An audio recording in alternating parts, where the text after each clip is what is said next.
Hey, you guys, stupid on the most targeted citizen. Welcome to How to Be Unemployed and Enjoy It. Isn't it amazing, guys? How every day for the past 3.5 years I have shown you videos of my life, and people still claim I don't work. Wow! Wow! I guess if you ain't punching a time clock at Dollar General, you just are not employed. I guess if you sit on a computer all day long attacking people, that's considered employment. Is that really?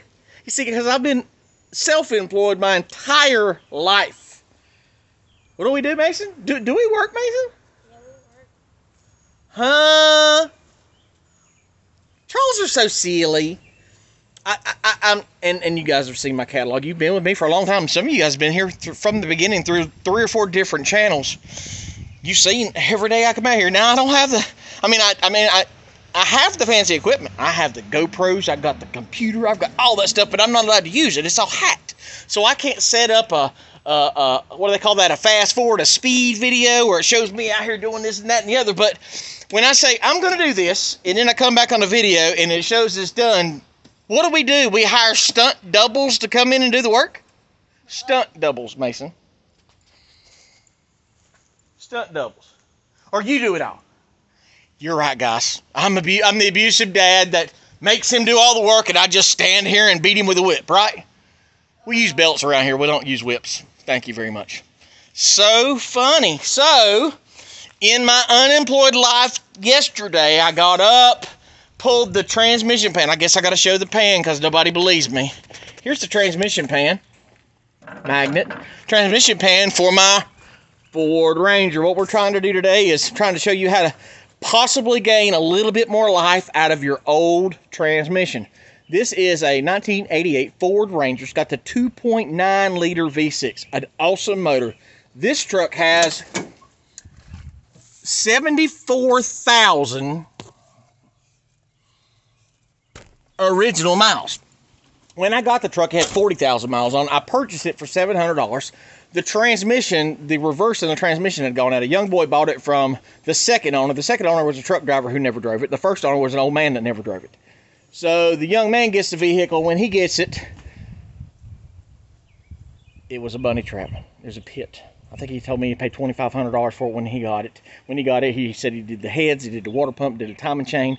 He said he did a bunch of stuff, did exhaust on it as well.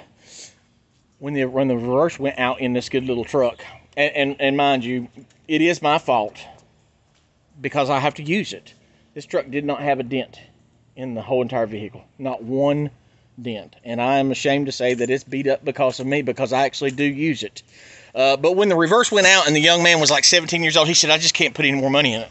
He was asking $1,000. I got him down to $700 because without reverse, you came back up. So at that point, I went and bought a Ford Ranger for $200. Bought it out of Marion, drug it home.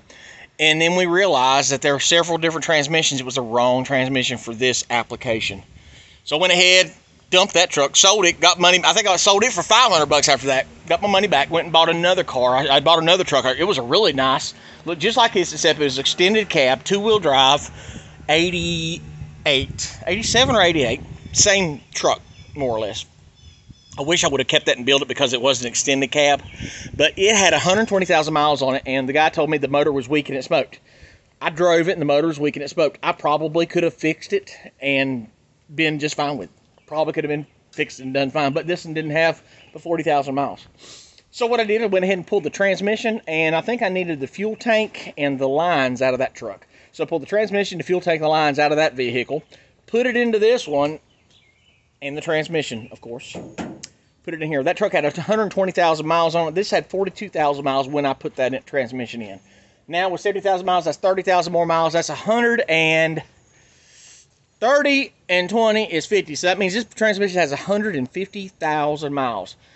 Between 100 and, depending on the usage, so I can't even give you an average, 150 miles is a lot of miles for these transmissions, and I have worked it. You've seen the loads that we've pulled, and probably the worst thing we've been doing to is stopping on the side of the road to pick up cans. That's starting and stopping is not good on them. But honk, we've done everything we can to maintain it. So Now the transmission, if it doesn't warm up properly, it will not go into third, fourth, or overdrive. So we're going to fix that hopefully today. I've got the pan off. Got the pan off yesterday, luckily, right before the storm. And when it stormed, my yard is still just destroyed. You can see how much wash. Last night there were 6 inches of water coming through here. There were a lot of tornadoes and thunderstorms in North Carolina last night. My drainage system worked, as you can see. I've still got a lake coming through here. Still got water flooded everywhere from the nice illegal immigrant neighbors, but got good water flow, got good drainage. Everything worked the way it's supposed to work. But here we are, trying to get my transmission back together. Now all I did for this small repair, as recommended by my transmission guy, pull the pan, drain all the fluid, and the fluid was actually in good shape. It was still pink. The drive yesterday, or day before yesterday, trying to help the guy get the RV, that was the worst I've ever been on it, because I actually did not let it warm up, and the transmission fluid got a little darker than it was, and you could smell it got warm. The transmission got warm. But my buddy told me a month ago, and I should have done it then, but time constraints being the way they are, today we're going to do it. He said to take up to 5 quarts of Dextron or Mercron Dextron 3. Me being a tightwad, only bought 4, and I bought the Transex as recommended. The Transex is an additive, a transmission treatment, which is supposed to soften up the papers in the transmission. It's supposed to soften everything back up, so hopefully it will work again. So if you guys will help me in a prayer for my little Ranger, because I just need it to last a little longer. My buddy can rebuild it. I can get the transmission. I can probably have it out with a lift. I could probably have the transmission out in 45 minutes. But I need all your hopes and prayers right now, and any donations, because you know what we do right here? We like to take money from little old ladies to fix our toys. Right? Right? Really? That's what we're going to do? Funny, funny, funny. For all the people. You don't work, and yet I'm out here every day. Well, you don't get paid. Mason, do we make money? Do I collect disability? Do I have disability? Do I get disability? Should I get disability? Yeah. What happens if I'm not out here? Where am I at? On the couch. Why? Because I'm lazy? Because you hurt. Why do I hurt? Because my body's destroyed. Destroyed. Destroyed. My body does nothing but pop and crack constantly where there's no cartilage left in my joints. Fried. And that's not even talking about the post-traumatic stress disorder, then the illnesses. See, you can't see fibromyalgia to the outside world. I'm a healthy, active 25-year-old male. But in real life, I'm a 47-year-old stuntman. And I'm doing all I can to survive. So today, we're going to not work. We're going to not work, right? We're going to not work, crawl underneath this truck in the mud, put the transmission pan back on, add the transmission fluid. Hopefully 4 quarts is enough. I pray it is. And then we'll add the Transex in it and then run it through all its systems. Make sure all that stuff is done. And if that happens, then we're probably going to be on the hunt for some plywood. If we don't get the plywood today, then I've got to get in. I'm going to get these moved. We got to move all the concrete that we've got here. We got to move all that out of the way, because I'm going to put the pontoons here, line them up, and get them drilled out and bolted in.